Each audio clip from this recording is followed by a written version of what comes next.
I can't believe it's Friday already.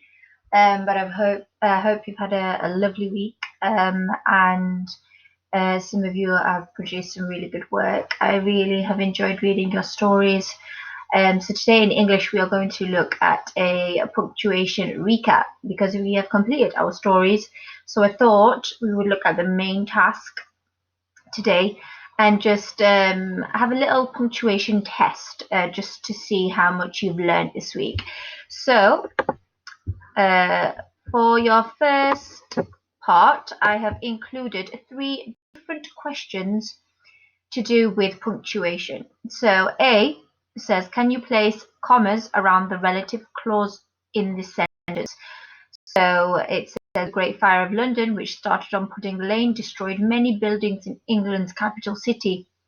Where would the commas go in this sentence? And I want you to write this down on your class portfolio. I will keep it as a writing task today so you can answer online. Just type in A and rewrite this sentence in bold again with commas. Where do you think it could be? Listen to my voice. The Great Fire of London, which started on Pudding Lane, destroyed many buildings in England's capital city. Where do you pause? Okay. Moving on to B. B says tick the sentence that uses the plural possessive apostrophe correctly. Now remember, the key is possessive. What does it mean by possessive? Okay, apostrophe. The children's Halloween outfits were very frightening. The children's Halloween outfits were very frightening. Or is it the third line? The children's Halloween outfits were very frightening. Which sentence is correct to B? And I want you, instead of ticking the sentence, just write the correct sentence out next to B on your class portfolio. Then you see where it asks you, can you put the inverted commas in the correct place? And we've got Ronald over here. The picture. And then 2 more questions. So we have D and E on the next slide. So make sure you pause the video when you need to. D asks, add brackets, dashes, or commas to the sentence below. The chef, who was very famous, visited our school to show us how to cook his favorite dish. And E, add commas to the sentences below to make the meaning clear. Every day, even on a school day, I have a big breakfast of coffee, eggs, bacon, toast, and cereals. Okay, you have 5 different questions around punctuation to answer. I want all 5 down, please.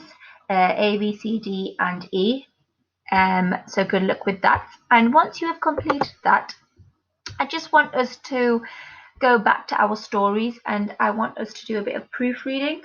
I want you to read your story back, read my comments if you have to. Is there anything you could improve on? Read the full introduction, build-up, problem, and ending. Is there anything you could improve on? Specific adjectives, could they be changed? Making sure you've changed all words that are said, including key punctuation that we've been looking at all week. And your task is also in blue.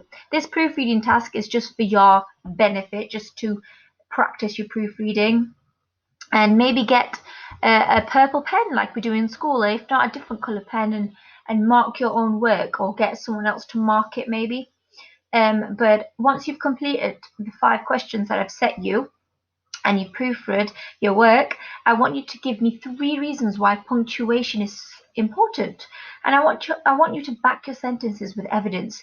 Why is punctuation important? Why do we have to use it in our sentences and in our language? For example, here's one example I've written for you. Full stops are very important to include in my work as I will know where my sentence will end.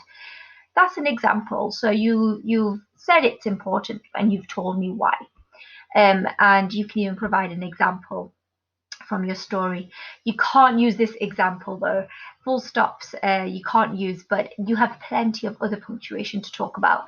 So I want to give dojos out if people do complete their whole task today. I've been giving them out all week and I'm feeling extra generous today.